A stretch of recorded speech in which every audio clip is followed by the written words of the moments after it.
सबक का आगाज़ करते हैं। सबसे पहले आपको बताती चलूँ कि ज़बर, ज़ेर और पेश वाले हरफ को मुतहर्रिक कहते हैं और जिस हरफ पर ज़बर, ज़ेर या पेश ना हो बल्कि जज़म हो उसे साकिन पढ़ा जाएगा। तो यहाँ ता ज़बर, ज़ेर और पेश है, लिहाजा ये ता मुतहर्रिक है। हरकत की अदायगी मैंने पिछले सबक में भी बताई थी कि हरकत को बगैर खींचे और बगैर लंबा किए, बगैर झटका दिए मारूफ पढ़ेंगे।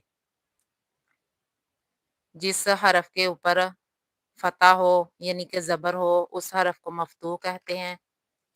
जिस हरफ के नीचे कसरा हो यानी कि ज़ेर हो उसे मकसूर कहते हैं और जिस हरफ के ऊपर पेश ज़म्मा हो उसको मज़मूम पढ़ा जाएगा।